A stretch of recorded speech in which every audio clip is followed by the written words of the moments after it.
There's Adam.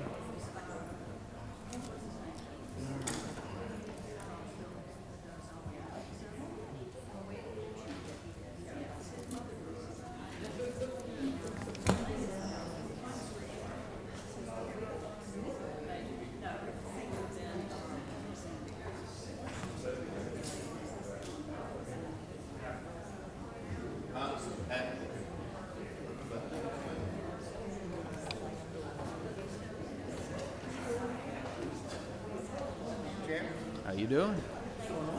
Adam, how you doing? Good. All right. Properly spaced. Yes. Don't worry, had my shot. Actually, I was a holdout, and Because you had it at some She point. ready? Oh, no, you didn't. is she ready? I got my first one. Is she ready? That's good. I mean, it was under an hour both times. All right. Good afternoon, everyone. We're going to call the Board of Adjustment to order today. It's a relief. This is, I guess, May 4th? Yeah, we'll get a little noise going here. First, let me announce all the decisions of this board are final. If there's anyone aggrieved by the decision of this board, they may appeal to circuit court within 15 days of the board's decision. Also, no permits or license can be issued until that 15-day appeal period has expired and no appeal has been filed. For information regarding the board's decision or an appeal to circuit court, the Office of Land Use Administration will be your contact. As you come to the podium, I'll ask that you give your name and address for the record, and if you'll direct your questions and comments to the board and address and respond to our questions as necessary. If you got an electronic device, I would ask that you turn it off or silent so we don't have a disturbance during the meeting. And we do have all 7 members here, which requires 5 members to vote to affirm a variance, either approval or denial motion as indicated by members of this board. And I'll call roll call to start with, and then we'll proceed. Mr. Davis? Here. Mr. Coleman?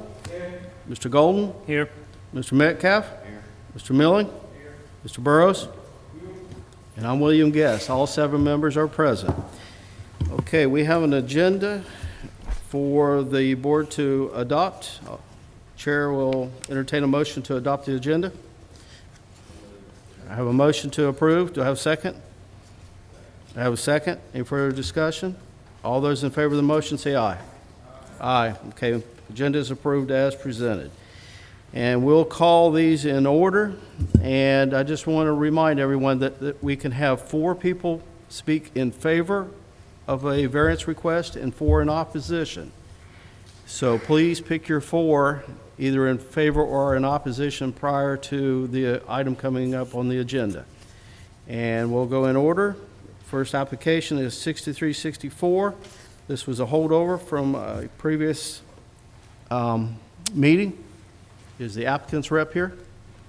This is for Henry Hamilton.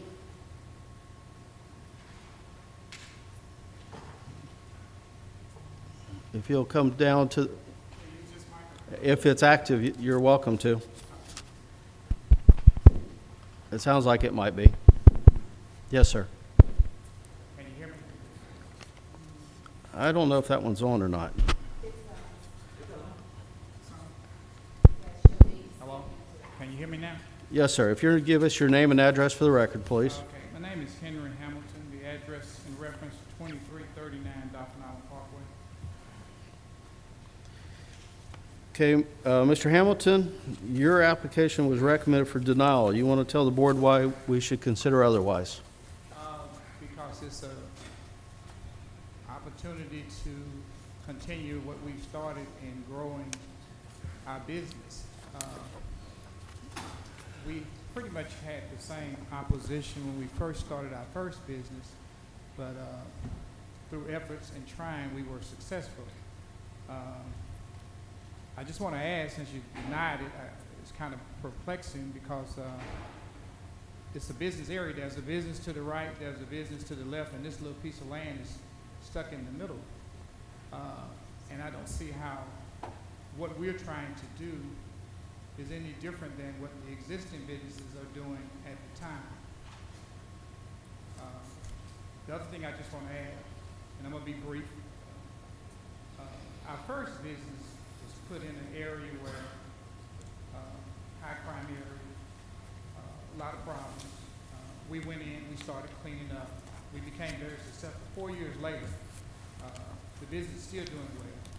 One thing I want to emphasize in my plea to change your mind is that we employed at our first business a lot of young teenagers who normally would be over in Strickland or in Metro. We only continuing what we started by trying to move the location or add another location to this location. DIP is an area that's growing and will continue to grow. So I'm just a little perplexed on why it was denied, and hopefully, I don't know if it can be reconsidered, because we are doing something that's helping a lot of young people as well as the community. I've been in this business 30 years, so it's not something that we're not aware of what we're doing and how to do it. I come with a lot of experience. So I'm hoping that it could be reviewed again and perhaps not denied. Okay, any questions of the board for Mr. Hamilton? All right. Mr. Chairman, it may help if I can clarify some things for the board because it's been a while. First of all, this use variance application came up before the board a few months ago. As illustrated on the vicinity map, there was some discussion that the request was really more so an issue of zoning rather than hardship associated with the property. So the board recommended that Mr. Hamilton pursue rezoning the property. Mr. Hamilton filed his rezoning applications, and at the Planning Commission meeting last month, the Planning Commission recommended B2 zoning, not B3, to the City Council. The B2 zoning would not allow Mr. Hamilton's proposed uses for automotive sales and service. The application has not been forwarded to the City Council for their final decision on the rezoning. It is still pending, but the use variance time was scheduled to come back up before this board for today on the actual use variance question. You have in front of you as well comments uploaded to the board's portal, as well as letters in opposition to this application, and I believe you also do have some people signed up to speak.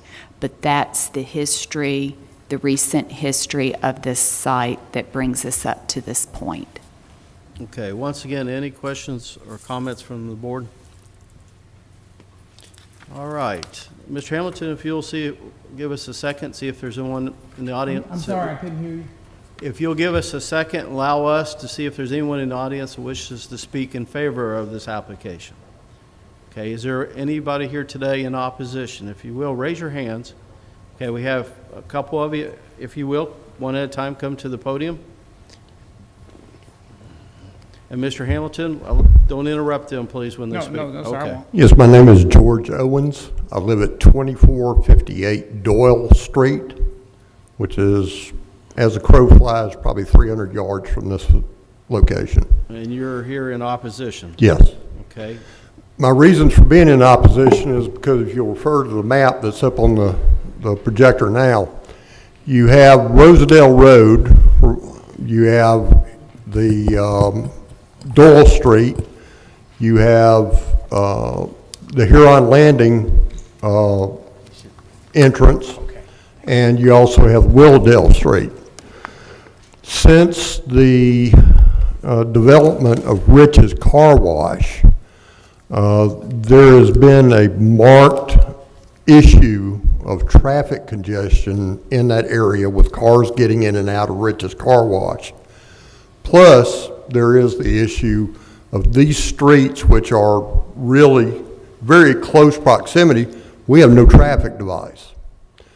From the closest traffic control device in that area is at Dolphin Island Parkway and Military Road. And I guarantee you, every single day, there are cars that leap off of that red light heading southbound on Dolphin Island Parkway. They go through that turn, and what they're running into is traffic congestion of vehicles going to the car wash, vehicles going home, vehicles going to the post office, which is right there. So, you know, I would say that, you know, traffic congestion is of concern. Next, if you look almost directly across the street from, and I'm going to refer to it as what I've always known it as Kelly's Cleaners, which is the business that used to occupy that building. Kelly's Cleaners was built there when I was going to Adelia Williams back in the 60s. So I'm very familiar with this place. I've lived on the Parkway most of my life. The problem being is directly across the street you have a vacant gas station lot that used to be a Spur gas station. Many of us would refer to it these days as the Brown location. And the reason why we call it the Brown location is because of benzene contamination in the ground. I don't even know if you can even get a land disturbance permit for sticking a shovel in the ground on that lot. I can also tell you that having purchased one of the lots in Huron Landing subdivision, I'm prohibited by covenant from digging a well. I'm not allowed to have a well. And the reason being is because there were gas tanks at that Spur gas station, and at the Standard gas station, which was directly across the street, there's been benzene contamination that's leaked in the ground, and I can guarantee you it's probably spread throughout that area. Now,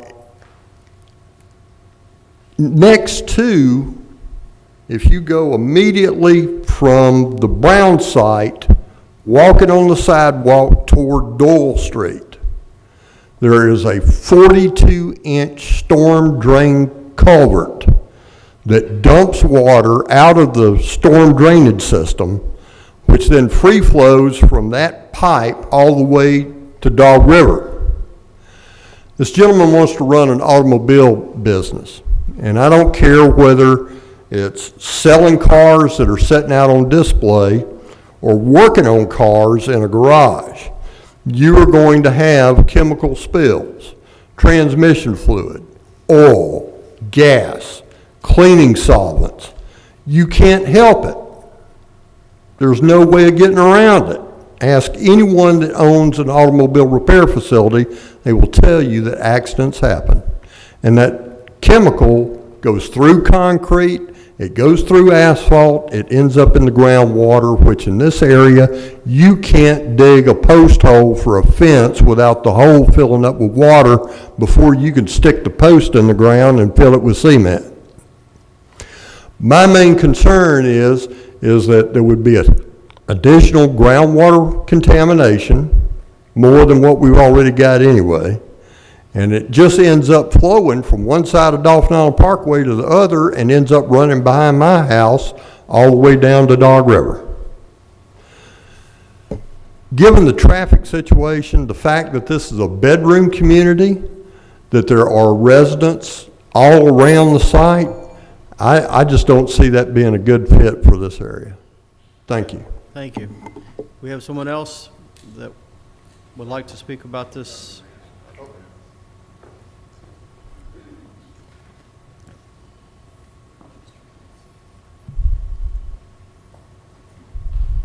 Good afternoon. Your name and address, please. Good afternoon. My name is Debbie Foster. I'm the executive director of of the Peninsula of Mobile today. Dog River up until last Friday. Anyway, my address is 4507 Park Road. We are here today again asking for you to uphold the recommended denial of this request for a host of different reasons. To play off of what Mr. Owens said and of what Mr. Hamilton said, our area is not a high-crime area, despite what maybe people think. 25 years of crime stats do not prove that out for this lower section, this peninsula section of Dauphin Island Parkway. We already have 12 car-related businesses. Y'all have a packet that we sent to you. In there is a map that outlines for you the location of all of those businesses, as well as a spreadsheet that gives you the name of those businesses, their zoning, and their addresses. We do not have a void of these types of businesses in a 5-mile community. Also, to go on to what Mr. Owens said, yes, we are riddled with brownfields up and down the corridor of DIP, south of I-10 to the Dog River Bridge, because of spot zoning that has been done over the years. In answer to Mr. Hamilton's question, that is an R1, as is the one next to it that is currently the Zebra Lounge. Those were spot zoned or grandfathered in long before I was involved in any of this. That does not mean we perpetuate the problems. The area immediately to the north is Wright Trucking Company. They were designed for that. Their vehicles are behind it. No one sees all of that. There's a very attractive building in the front. The Zebra Lounge to the south of it is owned by the same people that this gentleman purchased his property from. It is conceivable to believe that his will further encroach south if allowed to do so. If you see that little skinny piece of property that he refers to, it is not suitable. It is not the size of what is recommended for such a use. There is very little parking space. Very, very little, without encroaching onto the right-of-way that is already grassed. To go on to what Mr. Owens said, you are in the middle of the Dog River watershed with direct drainage to Dog River via Robinson Bayou and Payne Creek. Any fluids that go into there that escape that area of grass that's able to filter that water is going to go directly into the river. We have already had a problem just south of there with what we referred to as the Purple Car Wash. They are no longer in business. You may or may not recall the Peninsula of Mobile. There was a corridor master plan that was released in 2017. Thanks to the Planning Commission's recent passage of the UDC recommended as it is, there is a conservation district overlay for the Peninsula of Mobile. This is incongruent with such a use. Again, we have 12 such uses related to this. We want to point out the neighborhood immediately to the south and east of this property. That area is already experiencing a tremendous amount of push from the development at Brookley. This would only encroach into that further. There must be buffers for those residents. While, yes, there is a B3 right next door, the rest are B2s. And our master plan calls for nothing above a B2.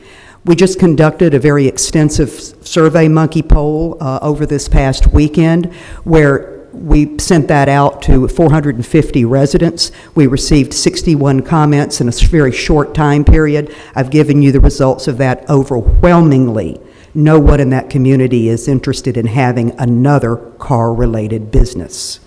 We also have shown you what his property looks like on Arlington Street. You're welcome to drive our community and see if you don't see something very similar already there.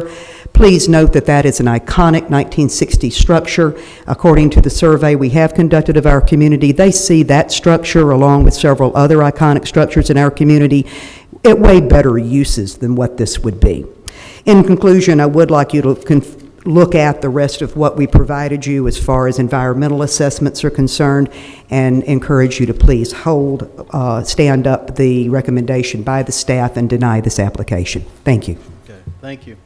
Is there anyone else in the audience that wishes, you had a question? Can I ask a question, Debbie? Not so fast. Sorry. Hey, question. I read your package, and just Thank you. to clarify, it sounds like that y'all are not opposed to commercial zoning there. Correct. It's just B2 is the max that Correct. you feel like is appropriate for that location, not conceding that R1 is an appropriate zoning for that, but that B3 is too aggressive. Absolutely. When we gave a very similar presentation last month before the Planning Commission, we agree wholeheartedly. No R1 needs to be there or in the Zebra Lounge location next door. That's ridiculous. But a B3 and the uses that would fall under a B3, should Mr. Hamilton's business, let's say, not be in existence in another year from now, we have an entire chart of uses that are available in B3 that are unacceptable. Okay, any other questions? All right, thank you. Thank you. All right, anyone else in the audience wishes to speak on this application? Okay, Mr. Hamilton, you've got a minute for a rebuttal, or is it 2 or a minute? 2 minutes. I just want to, in respect to the opposition, small businesses are the heart of America, and it employs a lot of other people. The items that they mentioned, such as oil spill and water damage, is a serious concern to all of us. But however, that's where we are in this country as we begin to grow. We have Arlington Street, and it was a mess. Now it is an area that's very clean, and we've got other people clean up their property. And the other thing I want to say, and I'm going to be through, is that small businesses hire more people and do more for the local community than large businesses does. We're right there, and we're there providing a service. And last thing I'm going to say is that we want to continue to grow as a minority so that we can continue to help young people find work, get skills, and stay out of jail. Sure, we want to go in business to make money, but that has been our flagship, is that when we opened Arlington Street, we had more young people come to us for work than any other business I've been in. And we would like to continue to do that. Those concerns about water, oil spill, the trucking company is a huge operation. They got diesels, they got gas. And here we're talking about a fraction of that size that we're not going to have nowhere near that. As far as traffic, DIP is one way in and one way out. It's almost dead in some sense because people go in and come out. There's no third way back unless you're going all the way to Dolphin Island. So I respect their concern, and I just feel that it would be a great opportunity for us to continue to grow our community and help young people as well as make money. I'm not going to deny that, sure. We're not just here to help young people, but yeah, we go in business to make profit. So, All right, Mr. Hamilton. I don't think the concerns Mr. outweigh Hamilton, your the effort that time's we've done expired. thus far. All right, thank you. Thank you for listening. All right, questions of the board? Comments? I've got a question, Mr. Chairman. So Margaret, so right now, the B2 has been approved by the Planning Commission and subject to, and then that application is subject to a variance. If we were to, deny the variance request, then does that B2 still get sent to the city council for approval, or? If where- the the B2 the B2 rezoning request will be forwarded to the city council once the applicant pays their legal advertising fee. So that process is not finished. Of course, he can continue and request that the council consider B3 for the site. It's simply the recommendation that the Planning Commission made. Okay. The variance application is actually for residential, because that's what it is now. Any other questions of the board? Yes, sir, Mr. Chairman. Yes, Mr. Davis. My question is to staff as well. Is it premature for this application to be before us now, pending the, is it premature for this application to be before us now with the pending from the Planning Commission? That's my first question. No, sir, when this application was filed, it was when it was R1 zoning, and that's what it still is.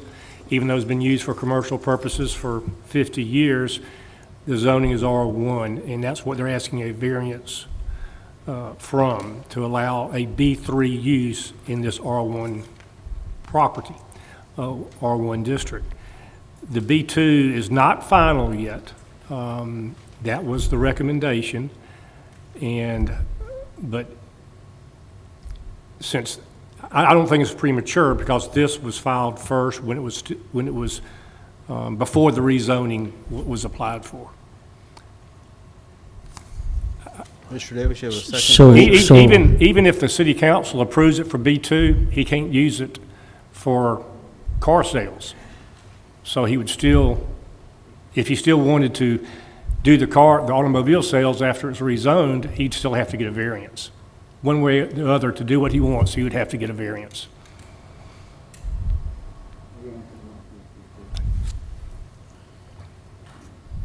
Okay, once again, any other questions of the board? Mr. Davis, any further? not at this point. Okay. All right, this application's been recommended for denial by the staff, and we've heard some people in opposition today. And we've had quite a few documents provided to the board for review. Chair will entertain a motion. Before we do that, Mr. Chairman, I guess I'm sort of stuck on the applicant's appeal that if it's any way that this can be revisited because of his concerns and out of respect to what the community is concerned about, is there a recourse for this applicant in any way based upon our decision here today, sir? And Mr. Anderson, you His clarify. legal recourse would be to appeal it to the circuit court, or he could refile in 6 months. I mean, after it goes to, if the council approves of B2 use, then he could, waited 6 months from today. If it's denied today, then he could reapply. Thank you, sir. All right. Chair's motion again for, or request for a motion? Yeah, Mr. Chair, I'll make a quick comment. I know that when this came up originally, and I know my concern was that R1 was not appropriate, but, you know, what was the appropriate commercial zoning? And so I think going through that process and, you know, getting the feedback from the Planning Commission was important. I also do respect that there's been a lot of work done in this corridor and a lot of effort in trying to change the complexion of kind of what's been there historically and to, you know, upgrade things along Dolphin Island Parkway. Furthermore, I don't see the hardship with this property that would, you know, I guess apply for a B3 type zoning there. So for all of those type of reasons, I'll recommend that we uphold the recommendation to deny this application. Second. Okay, a motion to deny with a second. Any further discussion? All those in favor of the motion say aye. Aye. Anyone opposed? Aye. Okay, we have 6 to affirm the motion, 1 in opposition. All right, the various request is denied. All right, we're on application 6372, 1011, St. John Deliverance Temple.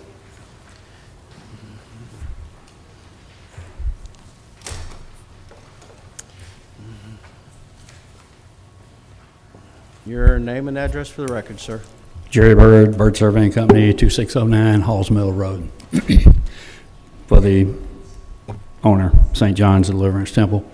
I know it's recommended for withdrawal. I'm going to ask you not to withdraw it, or for us not to withdraw it, asking for one more extension. You talking about a holdover? Yes, holdover. The church had a lady and a gentleman membership. She's been sick, still sick. His job, his day job, is making it difficult for him to be reached on the phone.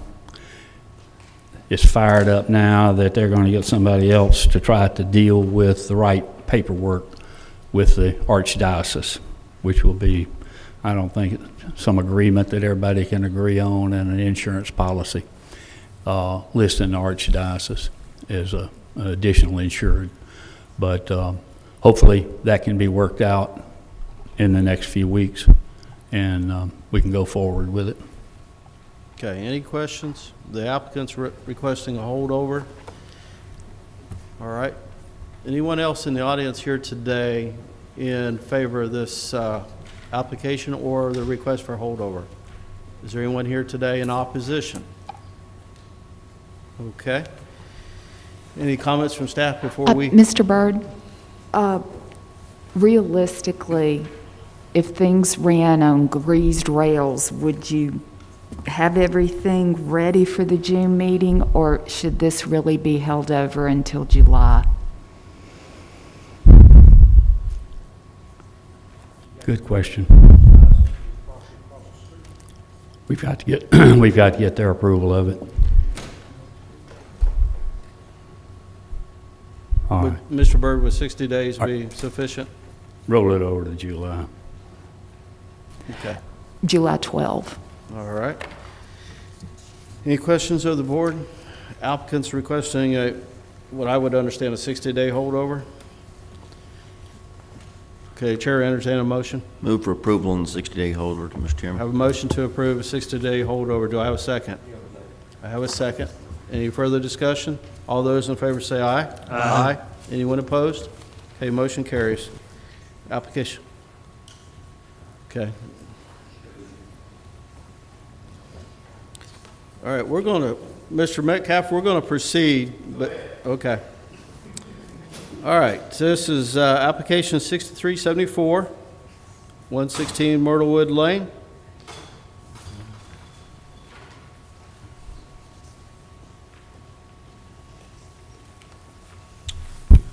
Brett Orrell with Poly Surveying, representing the applicant. We had this come up 30 days ago, and out of that conversation, I think there was a lot of confusion on this application itself. So being in a forum here, it's a little easier to hopefully walk through. This originally came up as a two-lot subdivision to the city planning back in July of last year. We have not pursued getting any type of setback variance since then, until we had a potential home to build on one of these sites, to then approach the board to get some type of relief on setback. As part of that planning commission meeting, Mr. Amberger had noted that Myrtlewood itself did not have any future plans for widening, although dedication was requested, we agreed to, but he felt it was appropriate that we could potentially pursue an opportunity to have a reduced setback, that it was common in the area in general, maybe not right here, but in general. And so that is what we have done. We have now got a contract on Lot 2A to build that home, and the access would come to the unnamed drive on the south side, and then the future home site to the north would then have an access to Myrtlewood. When we originally brought this to you all, like I said, there was a lot of confusion as to what does the setback represent. So as part of that, I was asked, I believe that Mr. Davis asked that we mark that in the field. I think I agreed to do that. We did mark that proposed setback in the field. We also located the home to the south. I know that was a concern of one of the neighbors, and noted that on the site plan that we resubmitted as part of the revised application. In doing so, we now have the setback from the existing right-of-way or the fence to be 25 feet at that existing location. What that represents on the map after dedication is closer to 15 feet. So, not to confuse everyone, so the house to the south is at 50 feet. What we're proposing is these new homes to be located 40 feet from the existing center line of the road, so a difference of a little less than 10 feet. The difficulty here is the depth of this property and the dedication. You know, we now only have 90 feet of property. That's pretty tight location there, and so we're here seeking to get a variance and relief along the front. I will note, as I stated in the previous meeting, that the previous home that was located was actually 5 feet closer. That was the basis of what we submitted initially for the setback. We are now pushing that back further 5 additional feet to get us further off of Myrtlewood at that time. So you can see that the current location, at the end of the day, is 25 feet from the current right-of-way, with no future plans to expand or increase Myrtlewood or do any kind of new construction there. I know there is some opposition here, I'd assume, in following the last meeting, so I'd like to listen to some of that, but just want to try to catch up anything from the last meeting or answer any questions on those particulars at this time.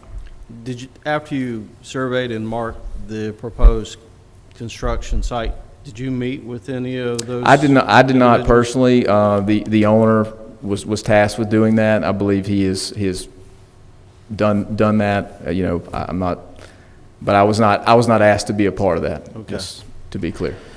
Mr. Orrell, just for clarification, what does this depict? That depicts the existing home. I believe it came up from one of the gentlemen who was on the call, and the question came up as to what was the location of the home to the south. So we physically located that and represented that in relation to the center line of the road. Center line, thank you. And that's where what we are currently proposing is that it is a little over 40 feet from the center line where the two homes are located, and the house represented to the south is at 50. Okay, any questions of the board for the applicant's rep? Yeah, Mr. Chairman, Yes.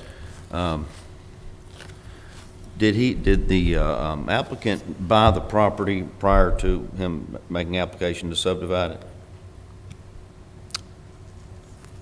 I believe so. I don't know the answer 100%, but I believe so, yes. Okay, so he bought the property and under the with the intent to subdivide it, and then he went to the planning commission, and planning commission approved the subdivision with the dedication of additional right-of-way, and then he kept going with his plan, knowing that there was additional right-of-way, correct? Thinking that he'd have to come here to get the variance? Yeah, we were asked as part of that letter of decision to come back before, it was stated in that meeting, and that was part of the finalization at Planning Commission, was that a reduction of the setback along Myrtlewood to be considered by the Board of Adjustment. Thank you. Okay, any further questions of the board for the applicant? Hey, Brett, these houses, what's the estimates? Pull your estimated mic size? closer, please. I'm sorry. What is the size of the, do you know, plus or minus? If you don't. It's got to be well over 3,000 square feet, I would imagine. The one on the contract, I don't know if that's a two-story home. I apologize, I don't get into the particulars of the home. I know that this is, I was told, like $1 million contract. I don't know what that entails in terms of size and what the property costs are, but I would assume it's well over 3,000 square feet. Okay, thanks. Okay. Any additional questions of the board for the applicant's rep? All right. Just to clarify on the Planning Commission, they had proposed a reduced setback, or there was discussion with the dedication, the effect on setback. Per the subdivision regulations, a 25-foot front yard setback is required. That essentially mimics the zoning ordinance. To record a setback line on that subdivision plat that is less than the requirements of the zoning ordinance, the Planning Commission stipulated that they would have to pursue a variance in order to alter that setback line on that final plat. So it hadn't been recorded? No. All right. Do we have anyone in the audience that was in favor of this application here today? Do we have anyone in opposition here today? Okay, raise your hand so I'll kind of get a feel. All right, like I said at the beginning, pick your best four. So if you will, one at a time, come down and once again give your name and address, please. And Mr. Chairman, Yes. I also need to bring attention to the board that you have a packet of Yes. information on this application as well. All right, thank you. Your name and address, sir. Steve Gordon, 3451 Stein. Been a resident there 28 years. It's down the street from the proposed site. In review of the original plan and the revised plan, both of them are not in sync with the neighborhood as far as what's proposed to be built and where it's to be built. A little flavor of the neighborhood. All the homes in the area are high-end built custom homes. I'm not saying that Mr. Sheridan's not going to build them. He has built numerous homes in the area, and they're all high-end custom-built homes. In 1980, as was noted, the Sigler subdivision was developed, and that's the lower part of the lower house that y'all have on the screen. And it was a 25-foot setback as far as what the ordinance stated. In the late 80s, early 90s, a whole block was created, Gilliard Oaks, and in that neighborhood, 10 custom-built homes were built, and they all met the 25-foot setback, all high-end custom-built homes to meet the criteria of the neighborhood and how it looked.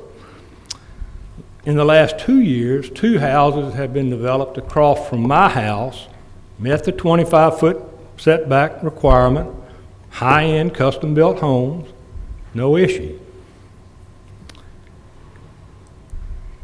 We in the neighborhood are not objecting to building a house. It's just conforming with the neighborhood. And to buy the property with the intent of coming to get a variance to build 2 structures on it for the maximum amount of money you can get out of buying the investment, that's the intent of what is happening here. If he wants to build 2 homes there, conform with the regulations and build your houses. Don't buy it with the intent of coming down and getting a variance so that you can maximize your dollar amount. It's crazy to think that, or even to bring up, that he's better than the row house that was there, the row home, because it was built over 100 years ago. It didn't have any ordinances or codes to adhere to. It was there. So throughout the lifetime of the existence of it, sure, it was close to the street. No ordinance 100 years ago.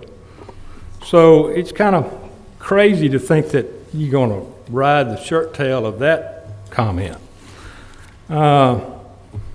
In looking at the ordinance and reviewing the ordinance, you know, the first sentence says that it shouldn't be granted if it's economic. Well, he's trying to build 2 homes on a piece of property, purely economics. Second sentence says that if it's contrary to the public interest, it shouldn't be granted. Speaks for itself. There's the audience. If it creates undue hardship on the applicant, I don't see any hardship other than economic. Hadn't stated any. If it's not in the spirit of the neighborhood, shouldn't be granted. Well, here again, there it is, not in the spirit of the neighborhood. It's not in conformity of the neighborhood. So it's hard for me to understand, other than the economic reasons, of why he doesn't want to conform with the neighborhood. So the staff denied it. The planning commission approved but the staff denied it. The staff denied it the second time, and I asked for y'all to conform with the neighborhood, because we live there, and deny the application. If he wants to build a home, revise it, build 2 homes that meet the neighborhood. Thank you very much. Thank you. All right, who's next? Be careful. It's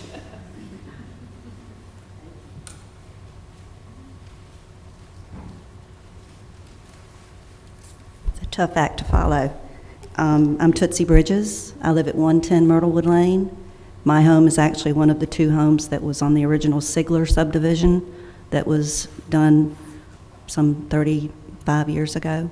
My husband Paul and I built our home there over 30 years ago and complied with the 25-foot variance, as did our neighbors. And we have loved every minute of being there, and the outlook of the neighborhood is just beautiful. Everyone loves it. We can't imagine what just the visual of that would be with coming down our street, the way it would look as far as appearing to look like the rest of the neighborhood. The newer homes have also complied, as Mr. Gordon said, and there were no special conditions existing that would create a hardship for the applicant to comply. The only exceptions predate any zoning regulations, which in our opinion do not constitute reason for noncompliance. There is also a small easement that the city put in. I'm not sure when or why, but it is on our original plans, that has an 8-foot easement for a sidewalk to run down that side of Myrtlewood Lane. So we're wondering if we as a street want to invest in a sidewalk, how would that impact this variance? And if that could come up at all. So in short, we would respectfully ask that you deny this variance. Thank you. All right, thank you. All right, who do we have next? Mr. Chairman? Yes. Question for staff. Is it the same in residential development where he'd have to put in sidewalks as well?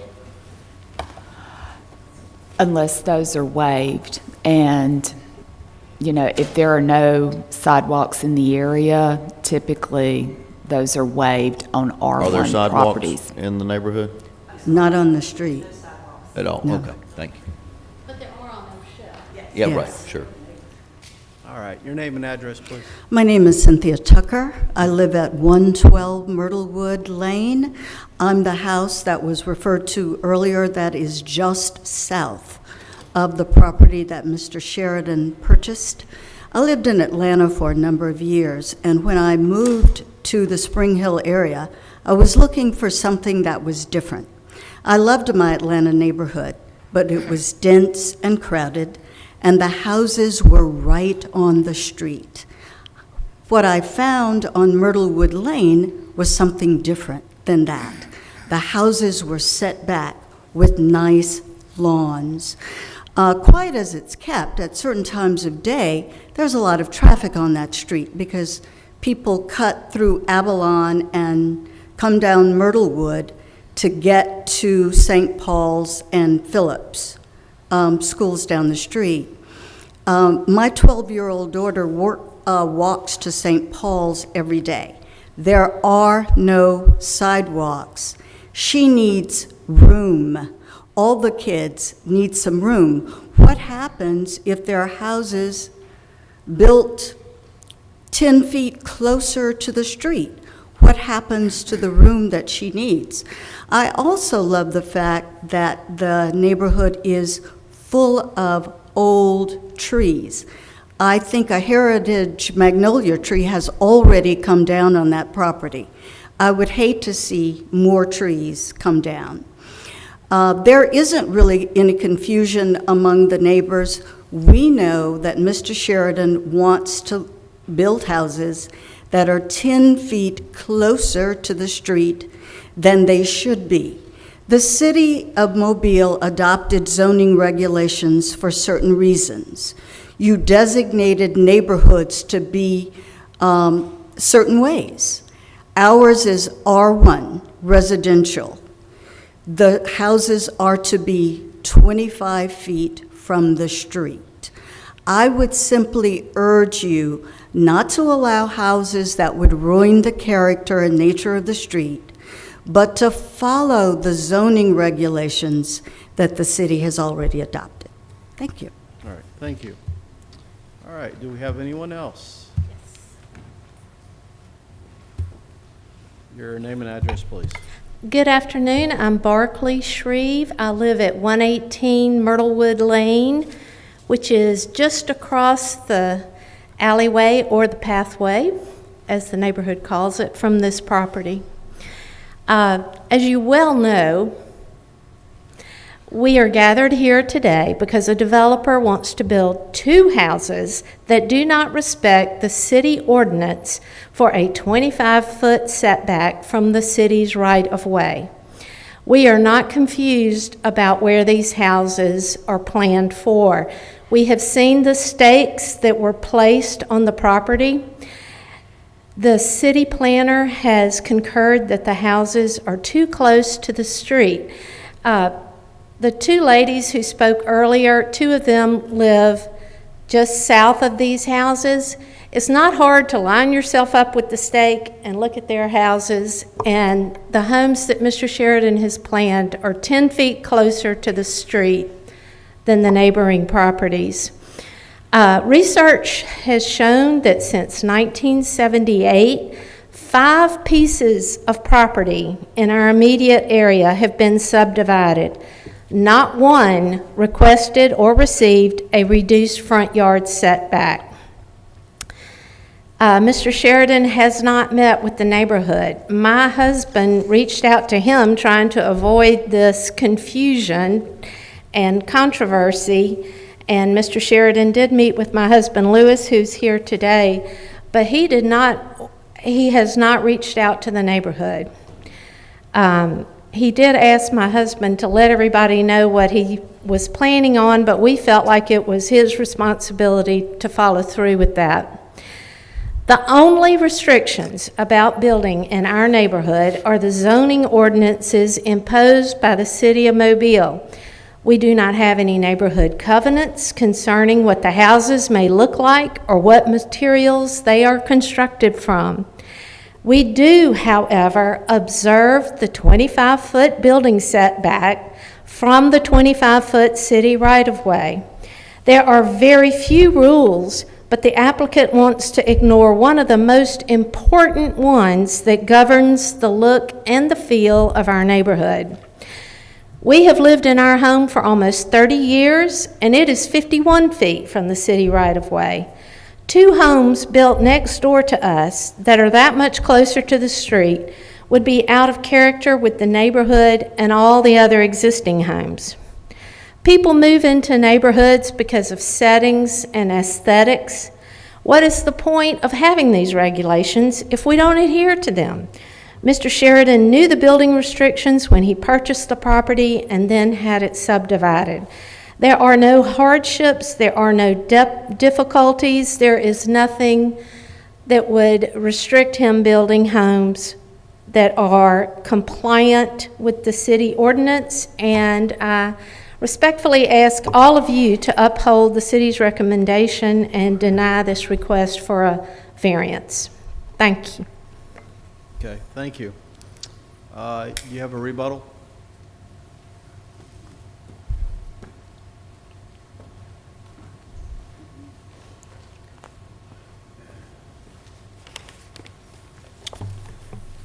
All right.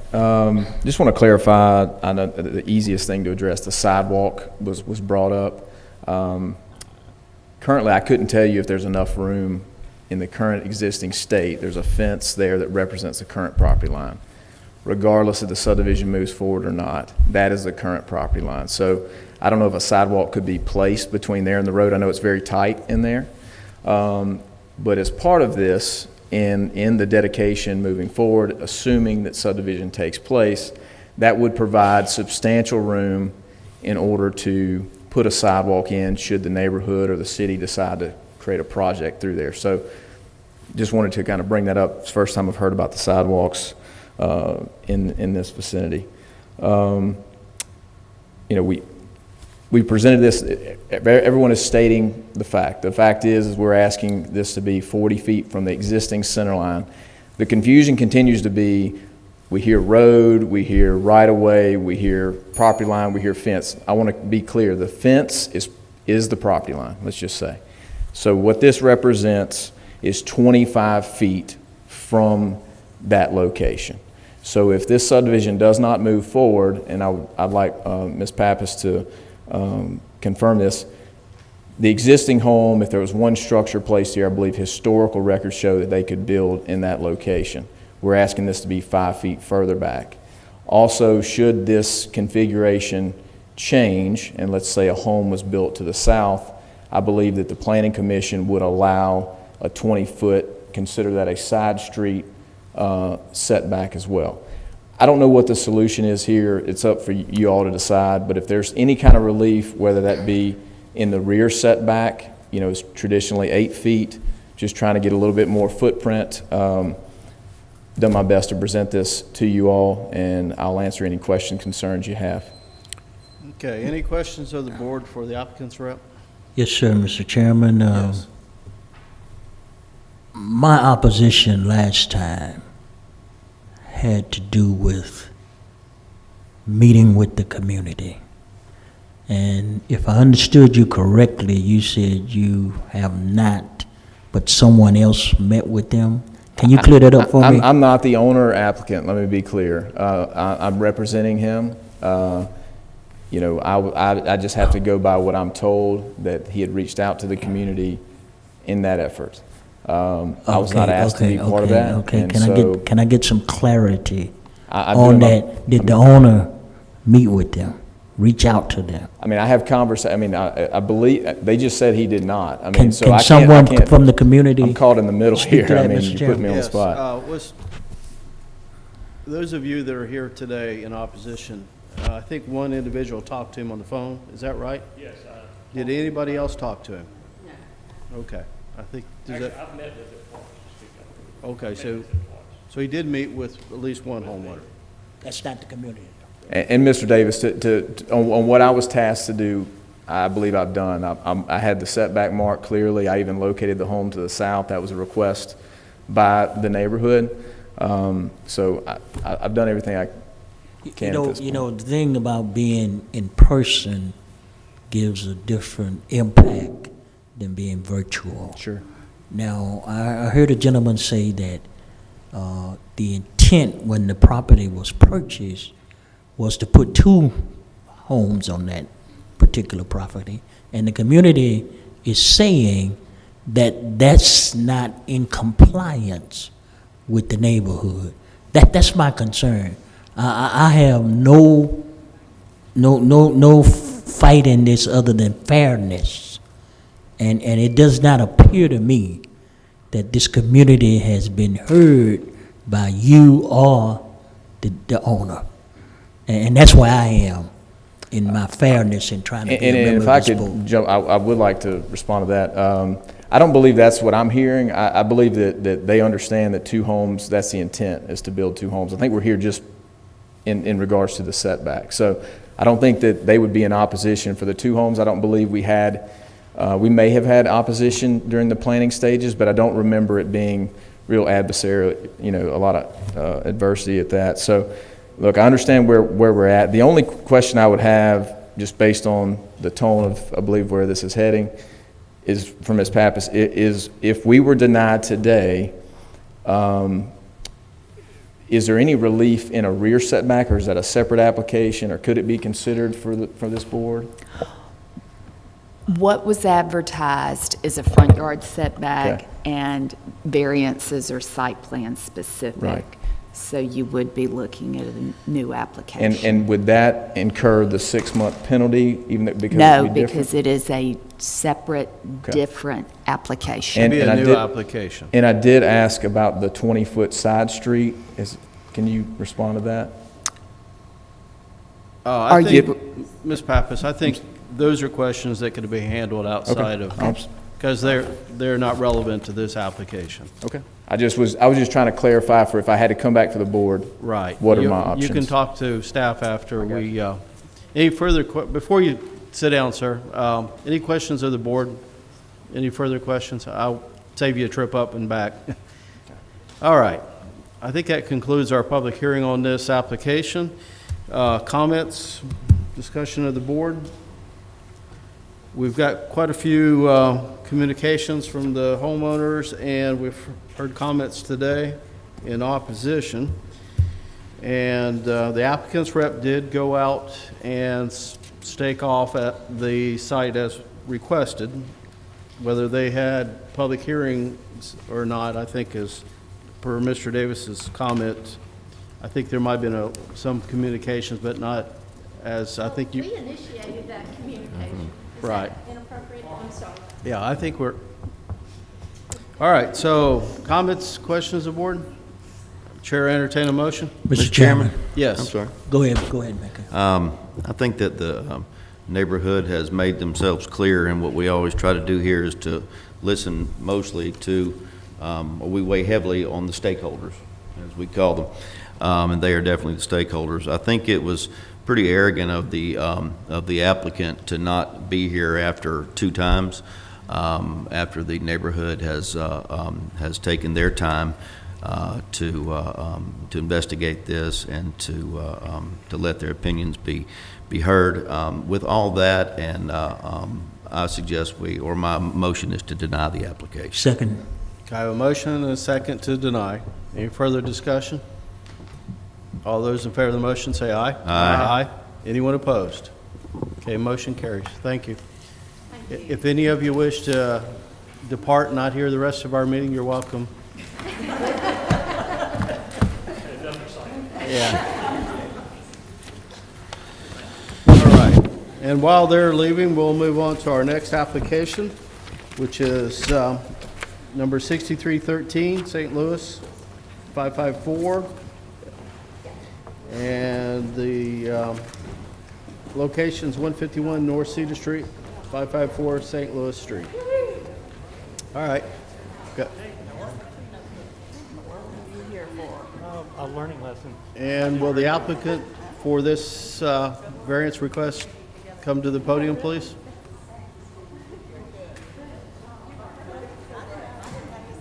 Do we have anyone here to represent 6313 on our agenda today? All right.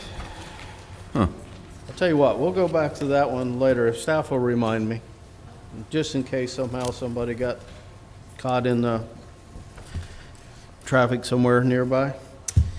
All right, we're on application 6314. This is number 5 on my agenda, Mariner Mobile. And this is a lot of St. Louis Street and St. Michael as well. Do we have the applicant for this application here today? They're the same, Mr. Chairman. It's just 2 properties across the street from St. Louis under 2 different names. Same applicant. So. The developer is in Atlanta.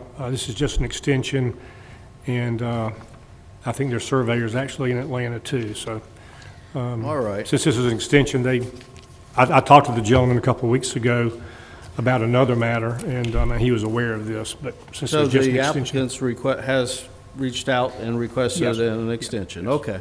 Do we have anyone here for either of these applications today? Anyone in opposition? All right.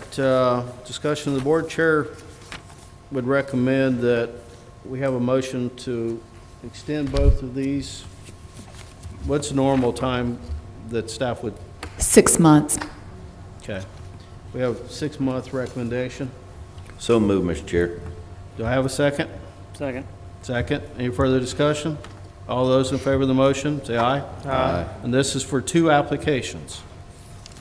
Okay. Number 4 and number 5 on our agenda.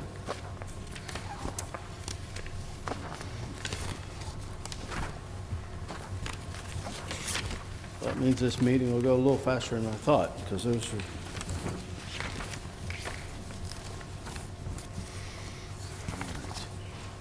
Okay, we're on application number 6. This would be 6377, 5184, 1274, 8. Victor Sign Company regarding 2900 Government Boulevard. Good afternoon. Your name and address, sir. Good afternoon. My name is Orrin Robinson. I'm with Victor Sign Company. Our address is 5000 Whitworth Road, Mobile, Alabama, 36619. We're here today to ask for variance for 4 wall signs at the old Bay Chevrolet location on Government Boulevard. There was a sign variance granted to Nelson Signs in 2003 for this same situation, but since the variances are sign specific, since there's a new owner now, which is Joe Bullard, for us to have the same signage that Bay had, we have to have a variance granted, a new variance, because it's new signage. The signage that Bay had at the same location had Chevrolet Bay and Chevrolet on the front of the building, which is the south-facing elevation, and it had Bay, just the word Bay on the north, or excuse me, the east and west elevations. It's basically the same thing we're asking for.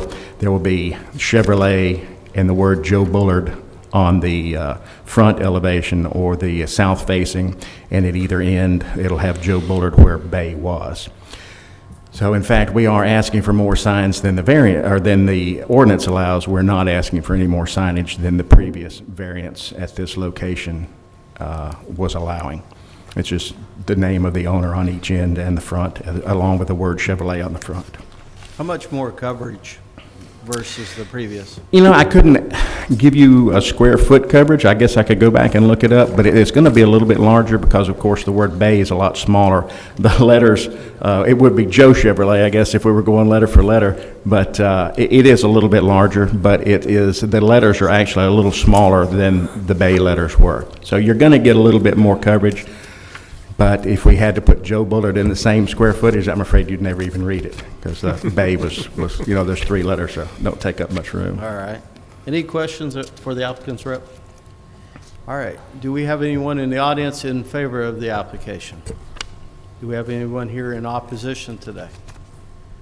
All right. Any questions of the board? Okay, this one is recommended for approval, correct? Ms. Pappas, this one is recommended for approval with conditions, correct? Is the applicant in agreement with the conditions? Yes, sir. Had you told me that earlier, I wouldn't have opened my mouth. No. No. I still wanted to ask how you were going to get those letters to fit the same square footage. So. Right. All right. The applicant's in agreement with the conditions, and we have no one in the audience either in favor or opposition today. Chair, entertain a motion. So moved, Mr. Chairman. I have a motion to approve. Do I have a second? Second. I have a second. Any further discussion? All those in favor of the motion say aye. Aye. Anyone opposed? Okay, motion carries. Thank you. Thank you all very much. Appreciate it. All right. We are on application 6378, and this is for 65 Cody Road North. Your name and address for the record, please. Colleen Collins, 6432 Southeast 115th Lane, Ocala, Florida, 34420. All right, you're a little ways from home. I am. Left this morning. All right, let me look at the staff's comments again. Okay, the staff recommended for denial. You want to tell the board why we should consider otherwise? Okay. We are asking for a variance. It is a gas station on the corner of Old Shell Road and Cody Road. The 2 wall signs we are permitted are both on the gas canopy. There's one on Cody Road, and then there's one on the gas canopy on Old Shell Road. Therefore, not allowing for a wall sign on our convenience store to identify which tenant of the multi-tenant unit is the convenience store.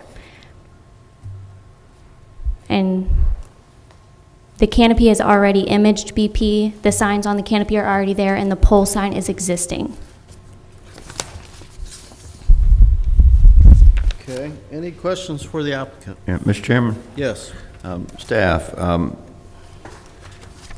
if it's a multi-tenant building, why would they not be allowed to have a separate identifier sign in front of their business there? If the gas canopy is a separate structure and just has a branding on it? It's not by structure, it's by business. Okay. I don't make the rules. I know. Okay, thank you. All right, any other questions? So on the actual canopy is just the logo? Just 2 logos, yes, sir. One on the front and on Cody Road and one on Old Shell Road. Okay, and then you've got how many signs on the building itself that you're asking for? I'm only asking for one. Okay, Currently, there's nothing. And that would face Cody Road, correct? Yes. Okay, and then you have some identification on the freestanding. Yes, that says BP Okay. and states the fuel price. Okay. Any further questions of the board for the applicant? But currently on the retail for the gas station, there's nothing on the fascia. Correct. Correct. And it looks vacant with nothing there. Okay. Has it been occupied for a while? I mean, Ms. how long Milling, have pull they been your operating? mic closer again, please. I'm sorry. How long have they been operating there? It's been a working convenience store for a while. There used to be a building sign there, you can tell. They've taken it down since, but now that it's been converted to a BP, there is no wall sign and it looks vacant without one. Okay, thanks. Okay. Any further questions? All right. Do we have anyone in the audience in favor of this application today? Do we have anyone in opposition today? And Margaret, I don't think we've had any communications in opposition or in support either. Not on this application. All right. Well, the logos are very consistent with some of these other applications I think we've had over the years. And there's some samples, I think, in our package today, like the Shell station, and I know we've had the Chevron and a few others over the last couple of years.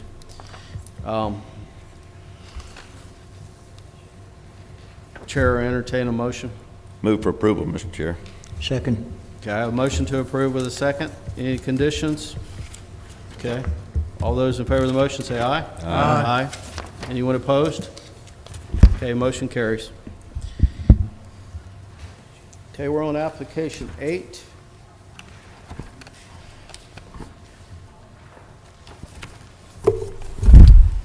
Colleen Collins, 6432 Southeast 115th Lane, Bellevue, Florida, 34420. All right. And you're asking for a variance for a digital sign within the 300-foot setback requirement. Yes. And I'm almost positive they said staff recommended for denial. So you want to tell us why we should? No, I believe it's approval. It is subject for, okay. That's a surprise. The residential property is actually a school. And it's behind the building. It's in front. No, I'm talking about the sign. It will be on one side of the building and the residential is on the back. Is that correct? No. If School, you I can mean. refer to the vicinity, you have residential zoning across the street, which, yes, sir, is the school. You do, however, have residences behind the business. That's what I was referring to. That's what I thought. Right. So they will not be impacted by the light. One of the things that we always asked, if this is to be considered by the board, is that the sign be static, that it's not just scrolling through advertisements or other, and the light levels adjust based on the time of day. Yes, it has a photo cell installed on it, and they're actually white LEDs, so they're not as bright as the red and green are. Okay. All right. Do we have anyone in the audience in support of this application today? Do we have anyone in opposition today? Yes. If you'll have a seat. Yep. And Mr. Chairman, you also have in your comments packet on page 3 and following over to the following page, opposition. Good afternoon again. Good afternoon Your again. name and address, just so the record keeps track. I of it. remain Debbie Foster, the Executive Director of the Peninsula of Mobile. I did not, 4507 Park Road, 36605. We did not come necessarily to oppose this, but we did want you to do some special consideration, please. The residents have been thrilled with what we've been seeing going on at this location, and the monument sign that you put up recently is incredibly great. So it came as a great surprise and somewhat as a disappointment to see that they wanted to include another large sign. In their defense, yes, there's a cemetery, there's a school, there's a large shopping complex to the north, but there is a very well-established older residents in the rear of them. And those residents face and many times border Dog River. This is a flyway for the birding. This is also a migration for butterflies, and I know that may seem pretty bizarre, but yet the more that this area is impacted by the growth at Brookley and the signage that is coming along with Brookley and the growth there, more and more light pollution is starting to happen and encroach on the very natural resources that we're trying to protect just 4 miles down the road. So we would like for you just to consider that in your deliberations. Also wanted to point out to you that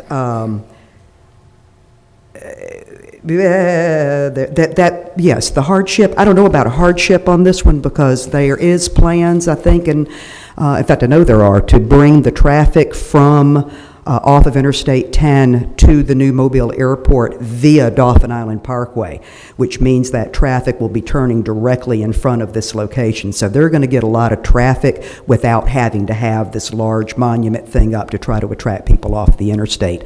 And even if that was, they only have one other gas station to compete with, that being an Exxon. So again, not saying oppose, not saying support, but just please be in consideration of that. Thank you. Okay, any questions? Yes. What is the height of this proposed sign? 8 feet, 5.5 inches. Okay, so not even close to being above the building line. Correct. Okay. The sign that was on the property before was 35 feet, and that's coming down. And this sign, I want to clarify, is already installed with a static copy. We're just requesting for it to go digital, so it's already existing. Yeah, okay. Okay. Thank you. All right, anyone else in the audience that would like to speak in opposition or have comments? Okay. All right, thank you. Next time you do an application, you might want to change from $3.92 a gallon to something a little more reasonable, okay? Man, that's sticker shock right there. Well, that's why they're that's really why they're in opposition, you know. Grand opening and we'll sell gas for 99 cents a gallon. Yeah, okay. Don't worry about that. All right, we got that on record, sir. I can talk to that. Can I add something to this? You got to come up and give us your name and address, sir. Churayi Patel, 380 Commerce Parkway, Rockledge, Florida, 32955. Just to let you all know, this property was in bankruptcy for 3 years or so. The property was closed in a very bad shape, and we came in, cleaned it up. We spent money on landscaping and everything, and after we get your approval on the digital sign, we are going to spend money on landscaping and everything as well. So we're going to make it look better.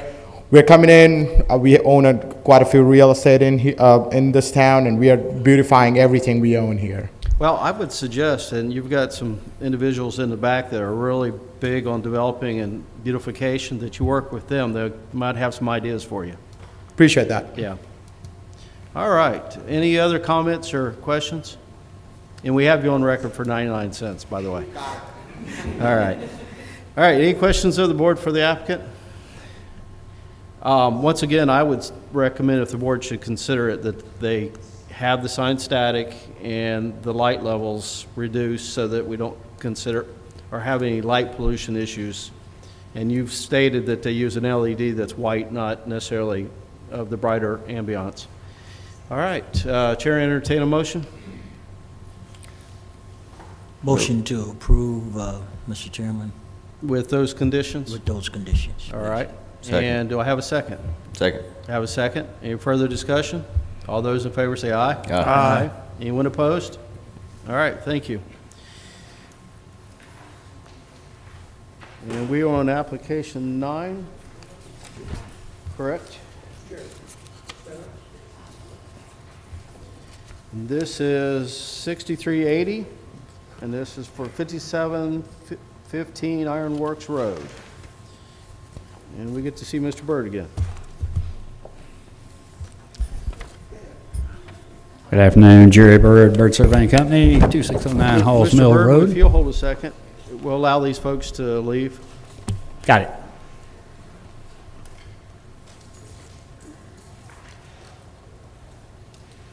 All right, you can proceed. I'm sorry. I didn't want to have a You disturbance. want my name again? Yes. Jerry Bird, Bird Surveying Company, 2609 Halls Mill Road, Mobile. This is Bob Thompson, the owner of the property. The tenant in this property came to town, Matheson Gas. They are nationally renowned gas company, over 300 locations.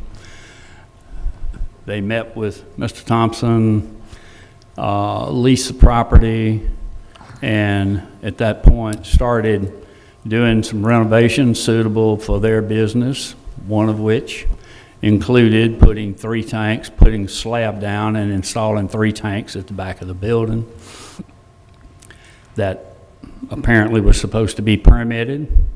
I wouldn't have thought they were. If you put those tanks inside the building, I don't think you need a permit. It'd be like putting a workbench in, but maybe so. I'm not with the city, so I don't make the rules. But when they did go to get a business license, that's when they were told they were not in the right zoning classification. They're in an I-1 zone. They need I-2 for industrial gases. Now, if they sold industrial chemicals, they would be okay.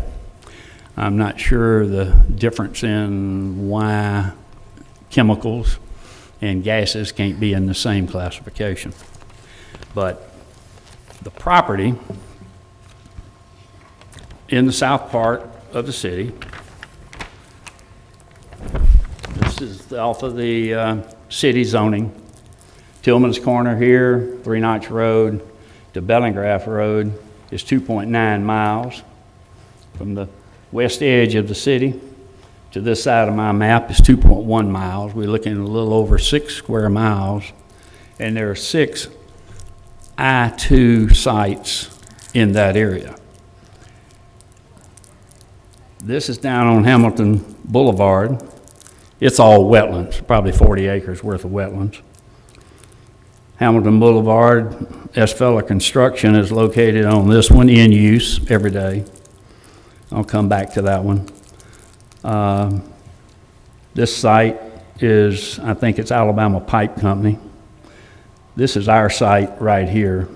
The only other I-2 is a dirt pit. What we want to do is industrial gases. This business is gas, and I said service on here is gas and supply. They do the same thing. Now, they are zoned I-2 there, but they were in place when it was first annexed, but I worked on the rezoning with them to expand the site so that they could expand their business. Now, it adjoins I-1 and B3, all of the red being B3. We adjoin I-1 and B3 over here. We don't even touch the B3. But from our site north up to the interstate, it's about 2,000 feet. South, it's 1,800 feet. It's all industrial zoned. I really don't think the business would hurt the surrounding neighbors. But, and of course, one type of their gas is propane. You can buy propane at Walmart, Lowe's, Home Depot. They're in B3.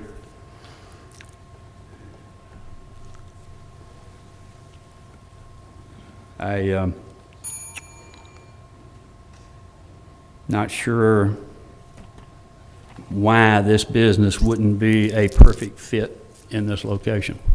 There are just no other developed I-2, small I-2 sites.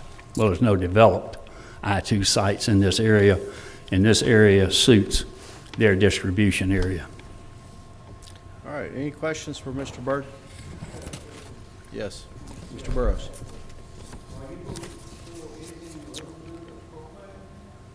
Yes, yes.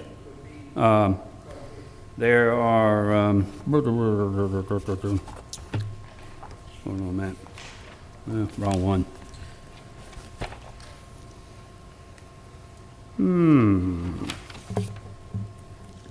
Argon, nitrogen, and oxygen. Propane. I can answer that. Mr. Burrows, will you pull your mic closer, please? We can't hear you.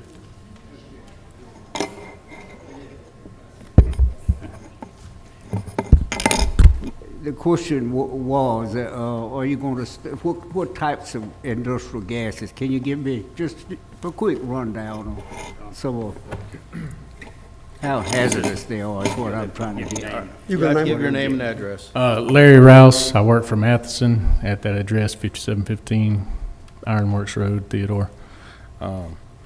The gases that we store on site would just be your typical industrial gases, acetylene, CO2, welding mixed gases, helium, argon, hydrogen, nitrogen, and oxygen, as well as the propane. And they're not in chemical form, they're in gas form, they're in cylinders, they don't leak, whereas he was mentioning the chemicals are zoned for that location. They're in tin cans, they leak, so. Okay, any questions? Mr. Burris, do you have any further questions? I have a quick question. So the larger tanks that are outside that will be storing the gases, then we all be transferring that into smaller containers that will then be sent to different customer sites. Is that right? That's only 3 of the gases. It's oxygen, argon, and nitrogen are the only 3 that would be transferred into smaller containers. All the other gases come prepackaged from our distribution facility.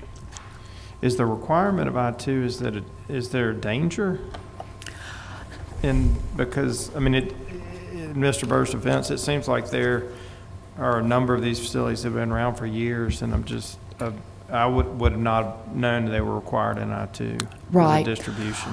I can't go back to the logic on the chart of permitted uses because it predates me, not by much, but all of the gases that the applicant referenced are in the chart: industrial gases, manufacture or storage, including carbon dioxide, helium, hydrogen, nitrogen, oxygen, acetylene, require planning approval in I-2. They're prohibited in the lower districts.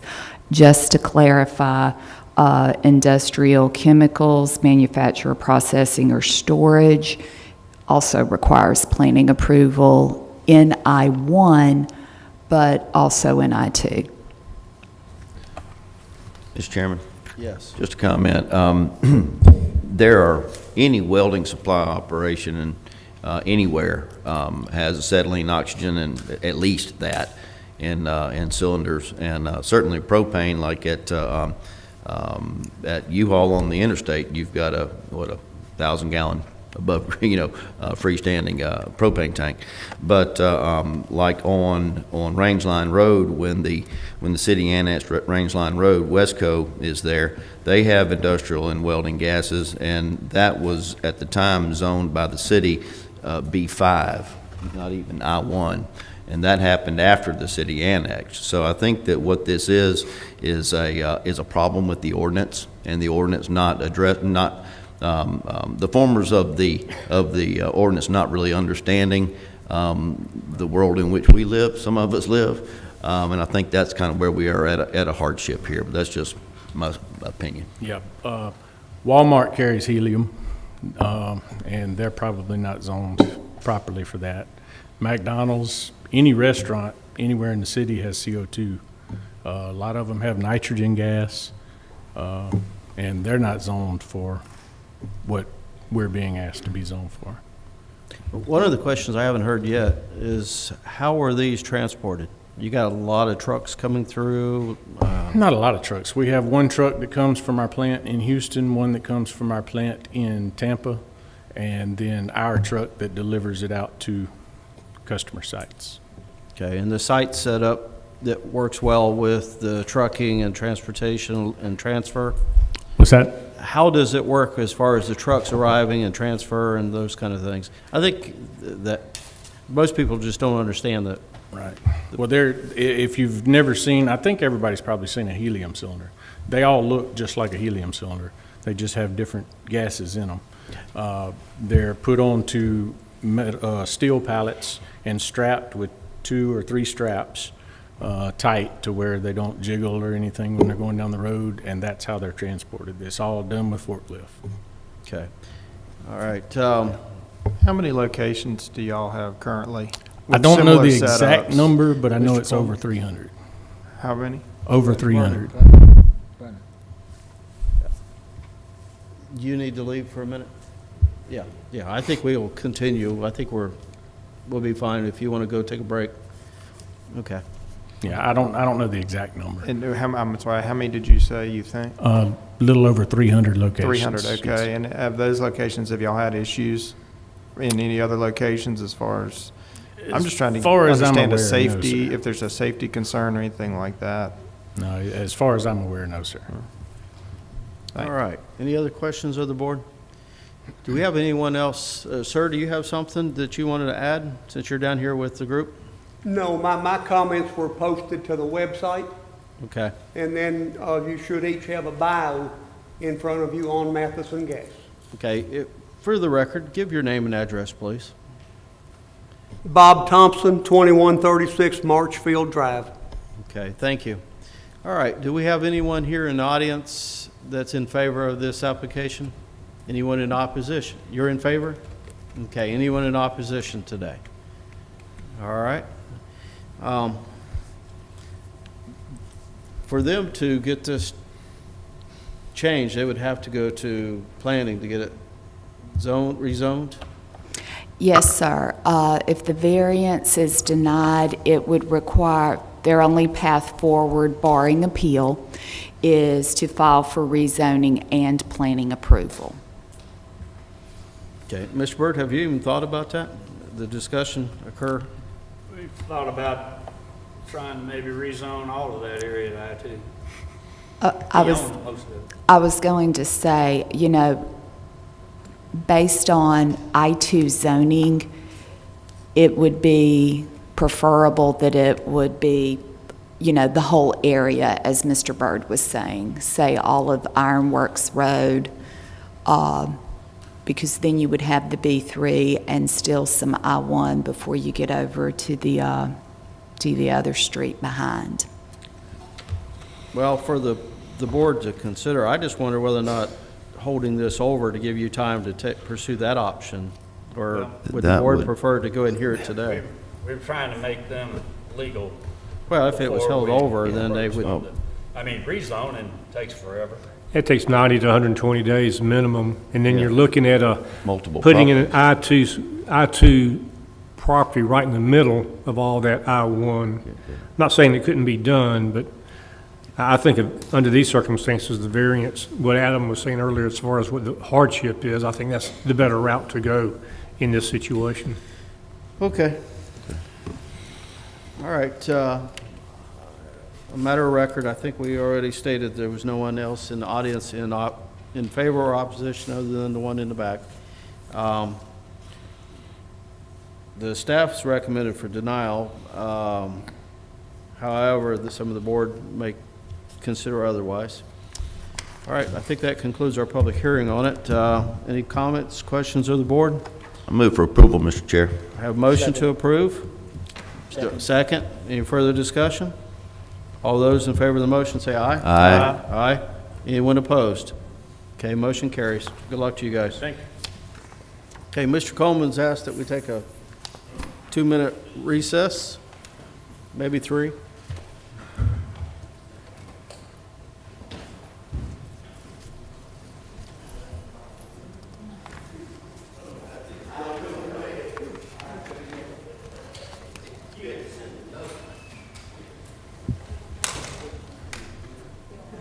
Okay, we're on 10, right, Mr. Davis? Yes, sir. Yes, sir. 10. Yes, sir. We just left. Yeah, 110.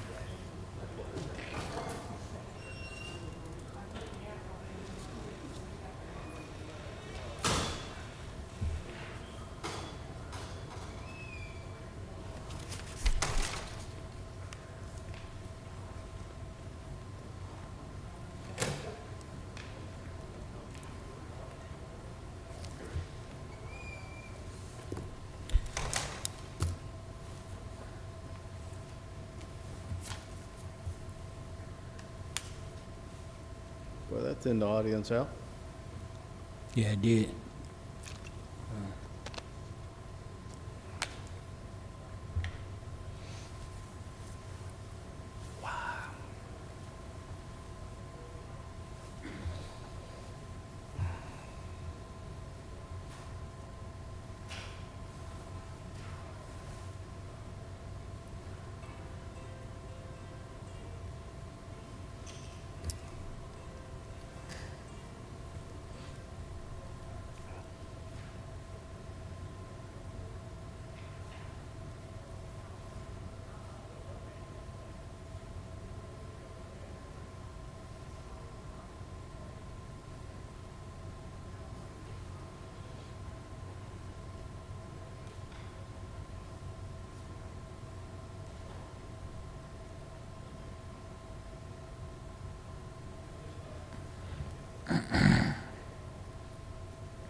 Thank you, buddy.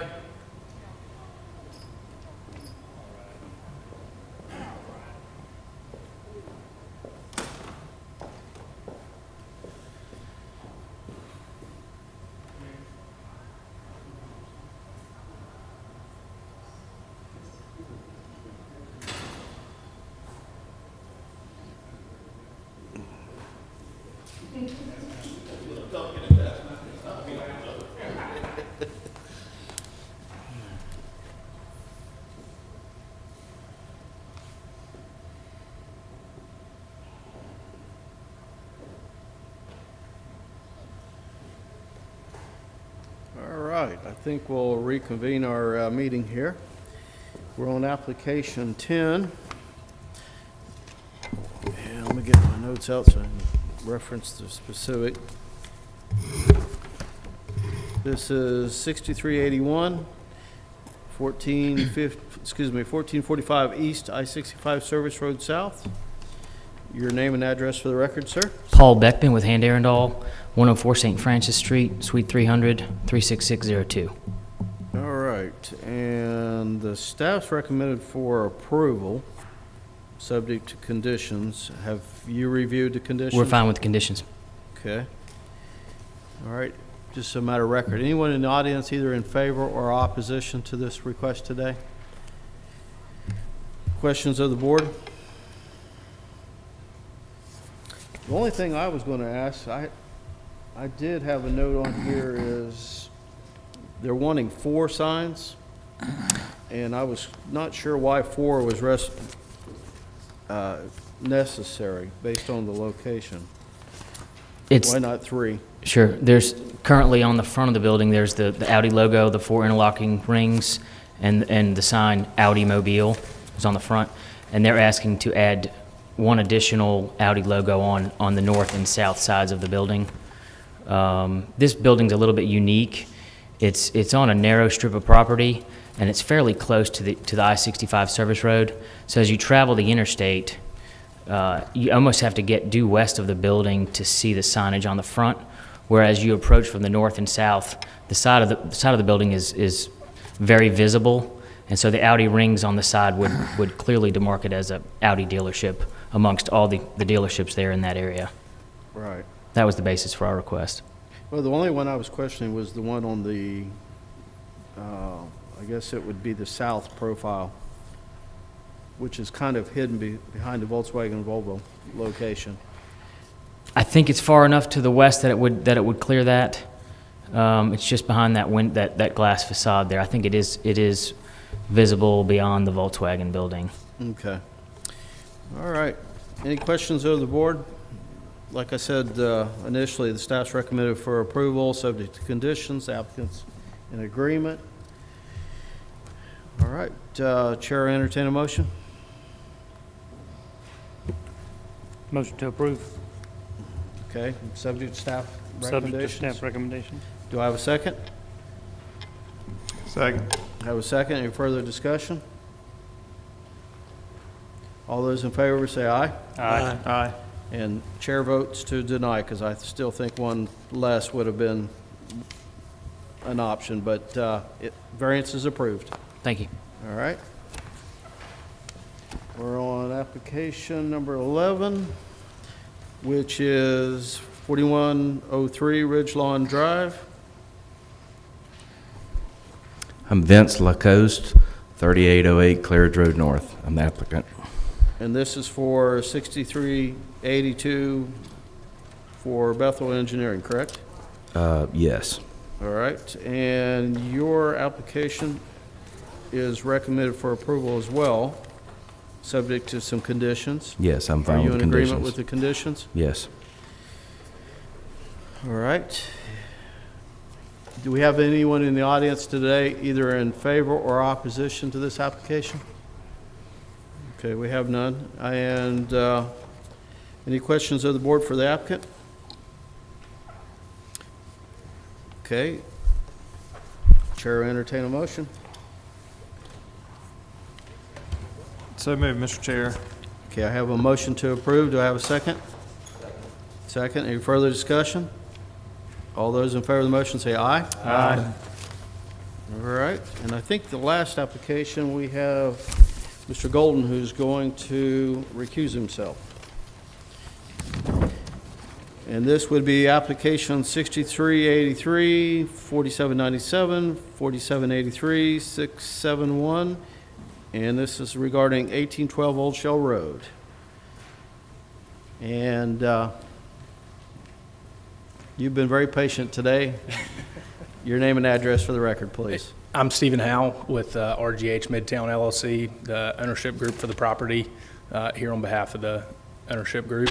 We've read the staff's recommendations and we agree with their conditions for approval. Okay. As he stated, the staff's recommended for approval, subject to conditions. And do we have anyone in the audience either in favor or opposition to the last? Okay. All right, if you'll have a seat, and we'll allow these individuals to come down and make a statement. Mr. Chairman, if I may draw attention, you have a letter in your packet from Ms. Langford regarding this application. Okay. And your proceed, sir. Hello, my name is Kenneth Hamlin, 1808 Old Shell Road. And you're in opposition, correct? I'm in opposition. I have the Dewdrop Inn restaurant, and the little small building to the east of that. But we were okay with the small footprint of the retail spaces and the apartments, and we've been very cooperative, but it seems like we're facing a high volume business if we approve this change. We're already stressed out in the neighborhood. My parking is stressed out. Nixon's is stressed out. So is Dana's Dog Grooming with the large delivery trucks and the customers. If we have another business in there that uses high volume customer service with more parking, it's just going to be a traffic disaster, especially if you have the large trucks that can't even get in and out of the neighborhood anyway. And the wear and tear in the neighborhood is tough. But I'm opposed to it. Several small businesses would be really nice. And I've made a few suggestions. In fact, I'd like to have a small business in there myself and one of the apartments. But anyway, to change what they originally came into with is going to be too much for the neighborhood. Okay, any questions of the board? Mr. Chairman. Yes, Mr. Davis. If you will, get near your mic so we can hear you. This certainly helps me as a member of this board to hear you come before us with your, what I consider an authentic opposition to what's already there. I'm frequently in the neighborhood, and I know what the neighborhood has stood for in serving the community. I know the limitations when it comes to parking in that area, and I just want you to know that this helps me a lot for you to bring your wisdom to this board in understanding the impact peripherally that this would bring. So I just wanted to say to you, it helps me to hear from you, someone that's highly respected on that corner. Thank you very much. Mr. Before you Chairman, sit down, go ahead. Quick question. So the dewdrop, you've got the property on the corner as well that is utilized for Yes. parking for the dewdrop, right? Yes. And then do you also own the property across the street, directly across the street from this as well? Yes, Is that sir. where the dog groomer is? Yes, sir. Okay. And I guess that has limited parking It there. does. Okay. Thanks. All right, thank you. Okay, question for staff. How many parking spaces are we short on this? 8? With this new plan, it'd be 8. Correct. The previous plan that was approved by the Planning Commission complied. However, they shifted the amount of office space and restaurant space, reduced office space, increased restaurant space, and increased outdoor dining area. Thus, the increase in parking requirements and the request for the variance. How much did the outdoor dining take up? Initially, 400 square feet. I believe they've only increased that by 100, but their initial indoor restaurant space was 3,800 square feet, and now it's proposed for 5,032. Okay, so majority of it's the indoor space. Correct. Okay. All right, ma'am, you had something you'd like to say? Good afternoon. Your name and address afternoon. as well. I'm Jean Langford, 356 and a half Dolphin Street, Mobile. But I own properties across from the Dewdrop, 1801, 1803 Old Shell Road. Some of you know I specialize in small mixed-use developments, and we meaning Mr. Hamlin and I, who've been neighbors for the last 16 years, we've coexisted peacefully together, and we supported this development when it came online, when it was initially granted, and we didn't mind how they were proportioning the spaces. But now they've come back to ask for a variance for 8 spaces created by a 3,500 square foot restaurant demand. And proportionately speaking, we all know that in this area of Midtown, parking is everything. And in parking, the demand for sizes in buildings is also proportionate to that. And so my letter states basically that the businesses that surround this large development are all small and contain less than 2,500 square feet.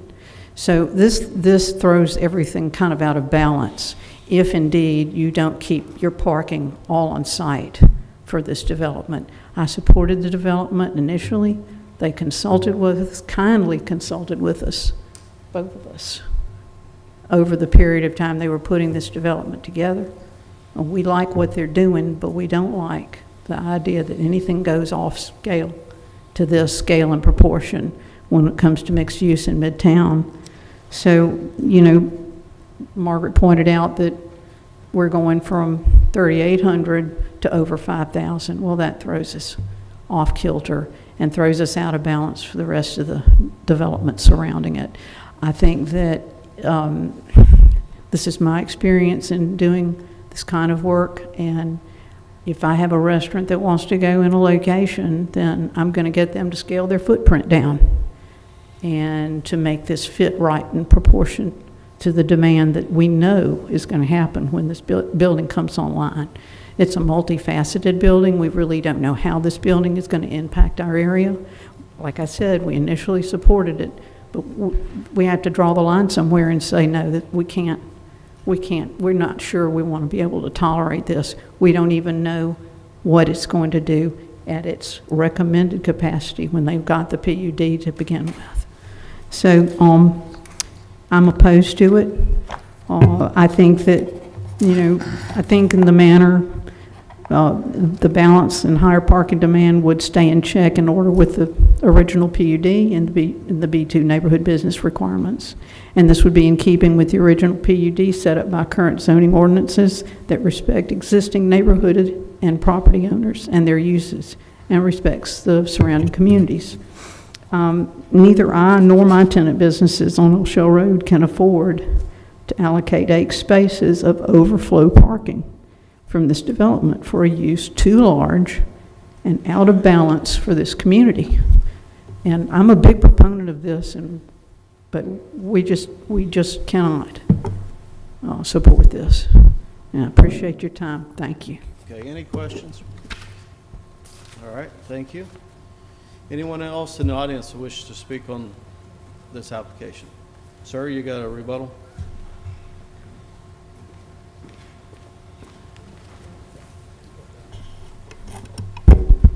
The couple things I'd like to call out is that the reason for the request isn't really driven so much from a different size restaurant as it is a new concept that wasn't intended when we planned the project originally and at the end of 2019.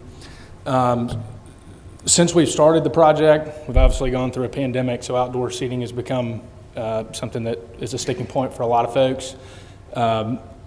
But we've introduced a new concept to the project that's a market concept.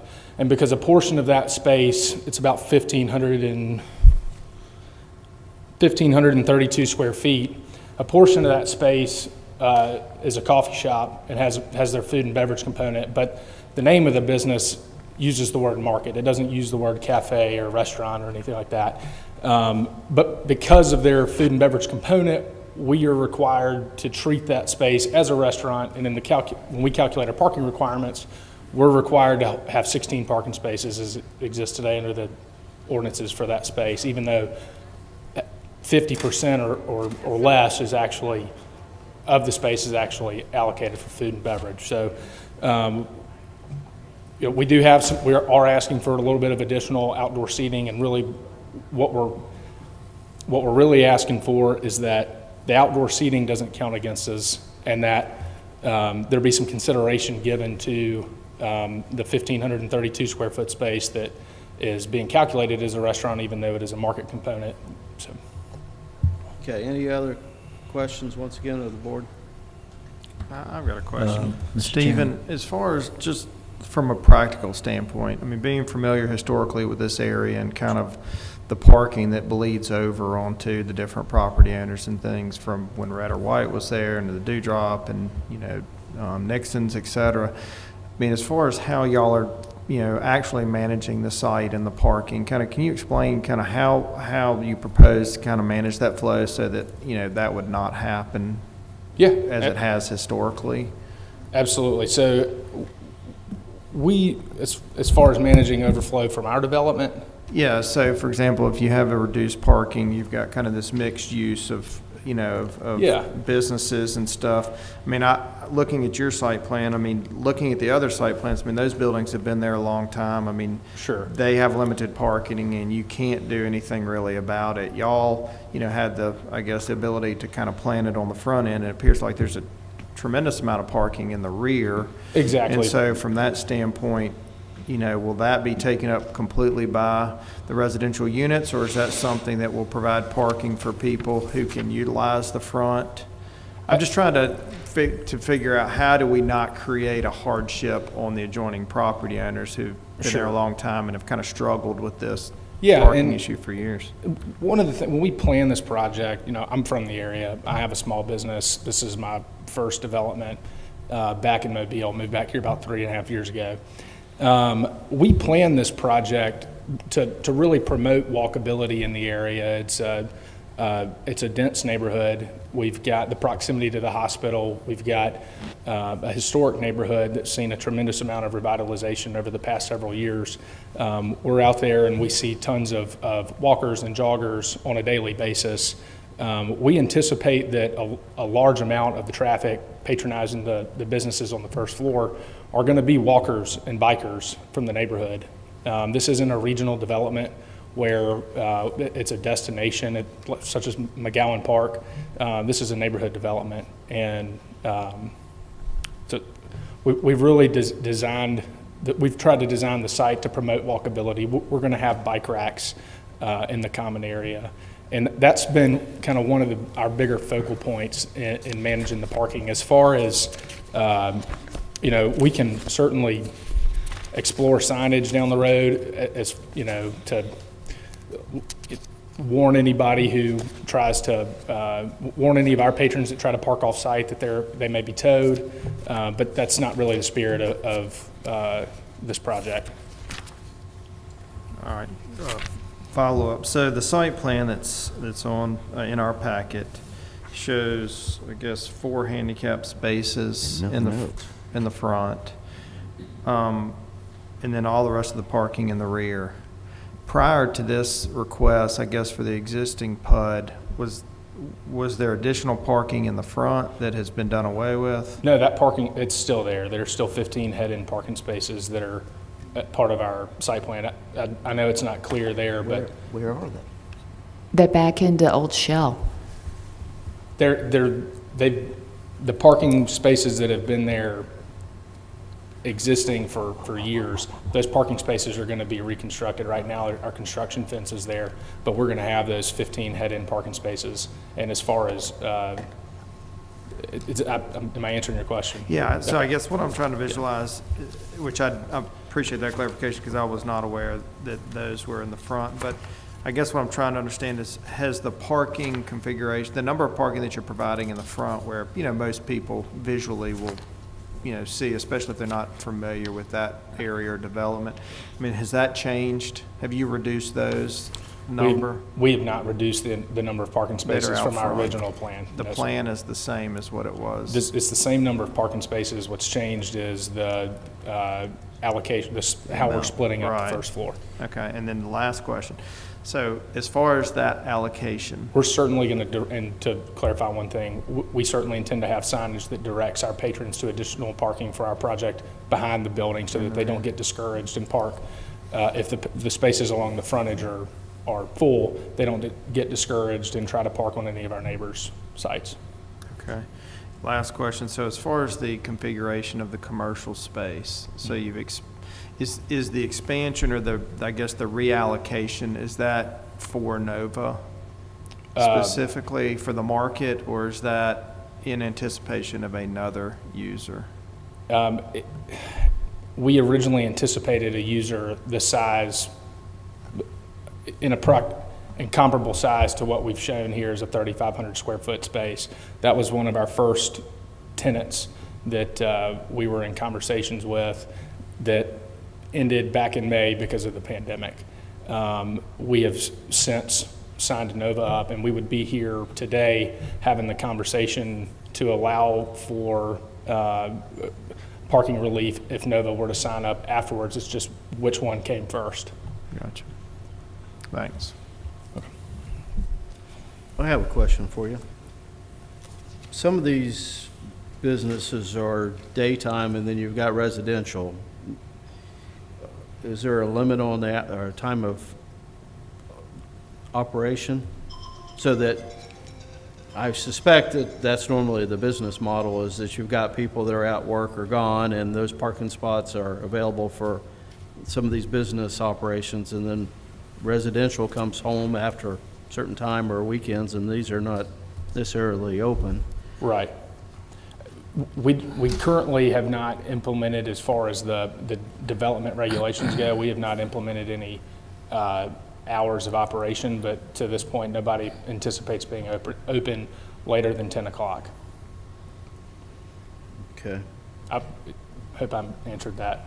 Well, I'm just trying to think of some of these businesses that could close at an earlier time, and then you would have those spaces available. So it's a mix Certainly, the restaurant that we are in conversations with, there are two different restaurants, one of which operates a breakfast and lunch concept. So there is, they're not open for dinner. They certainly wouldn't be open until 10 o'clock. That's the 3,500 square foot restaurant. So that would free up some spaces that so there's might be some overlap. Was the patio seating a part of the original plan? We did ask for 400 square feet of patio seating originally. Because if you lose the patio, then you gain, or 5 spaces are no longer warranted. That's right. Our deficit at that point that we're asking for today would come down to 3. Okay. Any other questions of the board? Yes, sir, Mr. Chairman. Is Mr. there an Davis? observation from traffic on this? Traffic, have you seen this? Have you done a study on? They're not here. You're engineering, I know. I don't know anything about it. Okay. We have traffic comments that are incorporated into the application, but no one is here from traffic engineering. Okay, all right. Okay. Any other questions of the board? Yeah, Mr. Chairman? Yes. I'm curious. Unfortunately, the dewdrop closes now at, what, 3 o'clock, Val? What, for the time being? Okay. Because what I was thinking was, I just wondered if that was going to continue, if y'all had talked about, any type of after-hours parking, because that's going to happen.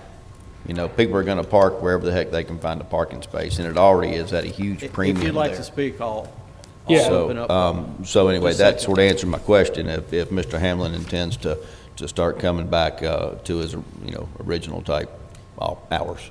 Sir, if you'll have a seat, I think we had one other person, and I don't normally do this, but if you will, maybe you can clarify a comment?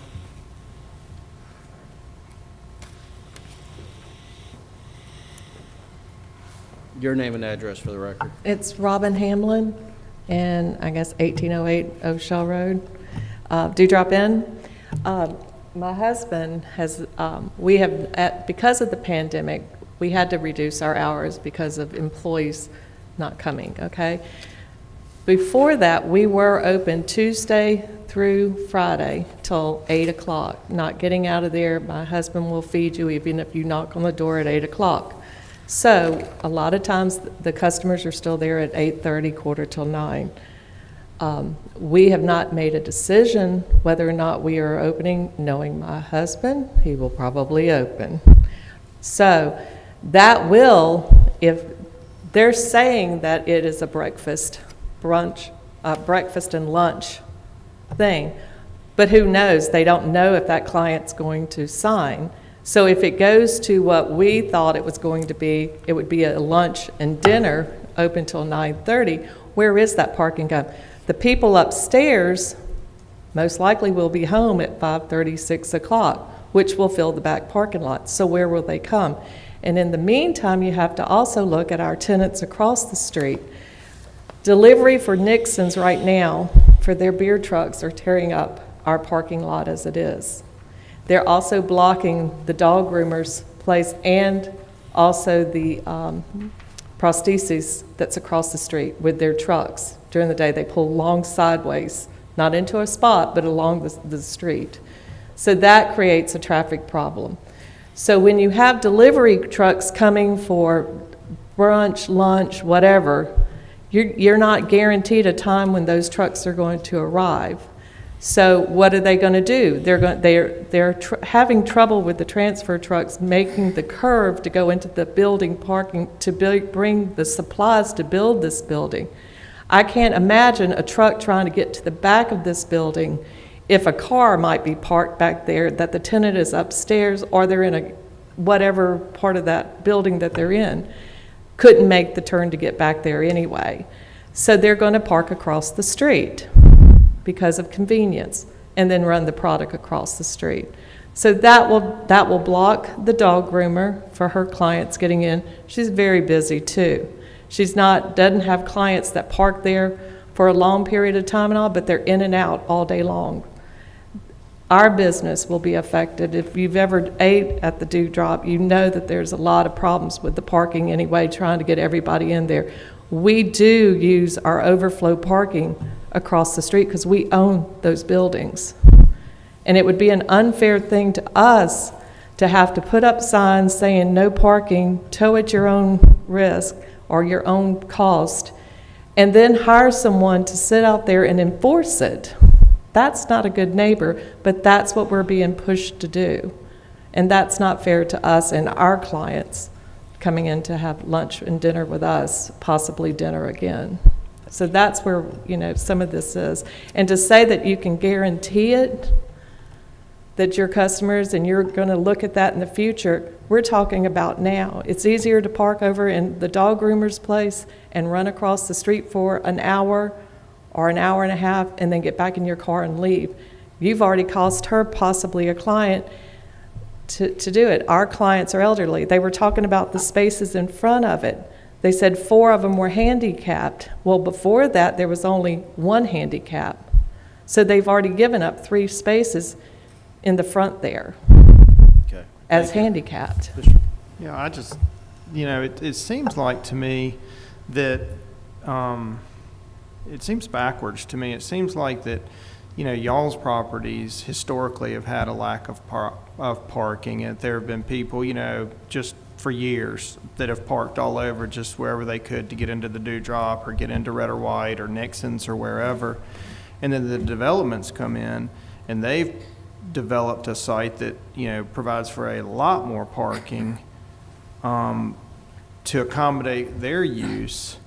But then y'all are preventing them from doing that because you're concerned that it's going to affect y'all when there already was a parking problem there and they're providing a lot more. So, and I understand y'all have got older buildings, and so I don't know how to solve that. But do you see what I'm saying? Well, I can tell you this, Nixon's is not open during the day for lunch, so that doesn't affect us.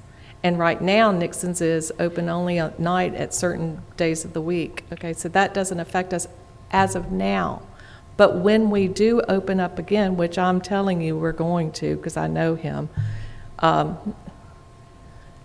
it will affect our parking. So if you have a 3,500 square foot restaurant there, and they're not guaranteed it's going to be breakfast and lunch only, it could be a restaurant going in at 3,500 at lunch and dinner. Those people will park because the rest of their building tenants upstairs will also be home, so that's going to solve that problem about enough parking in the back for their customers that are going to also have the restaurant area or the shopping area, whatever you want to call it. When those residents come home, which normal people come home between 5 and 5:30, there are exceptions, I get that, but most people are going to be coming home at 5 and 5:30. It's going to fill their parking lot up again.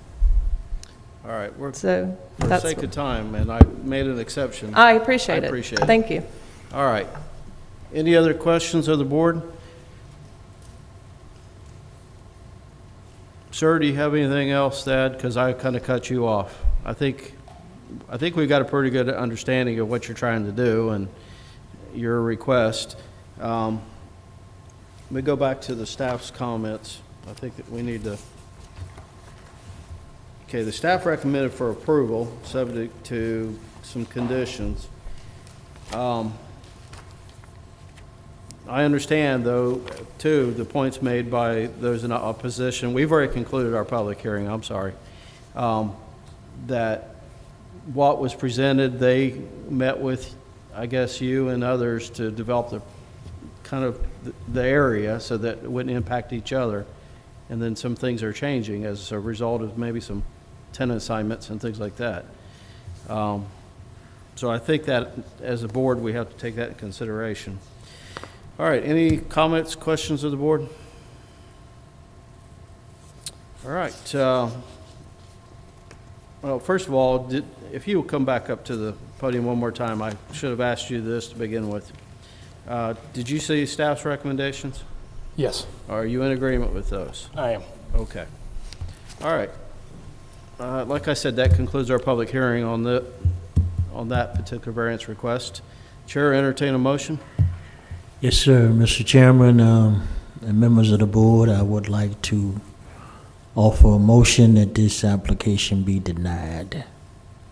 Okay, I have a motion to deny. Do I have a second?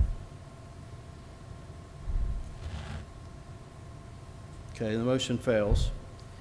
All right, once again, I'll solicit a motion from the board.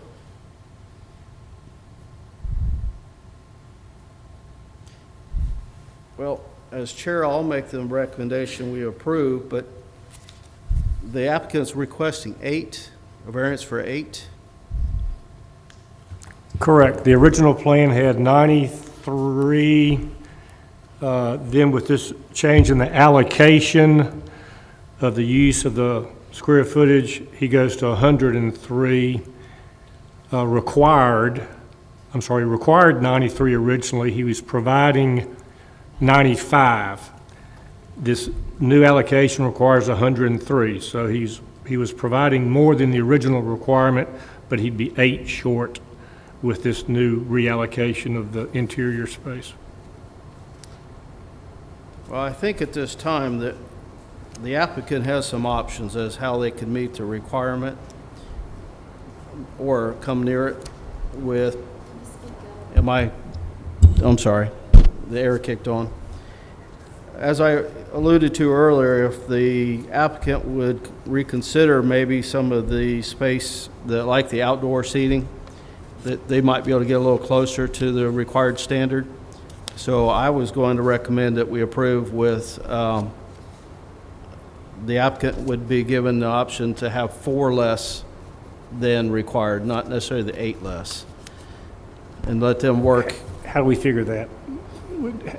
On the, yeah, I know that. On the, so the increase of 100 on the outdoor square footage created how many spaces?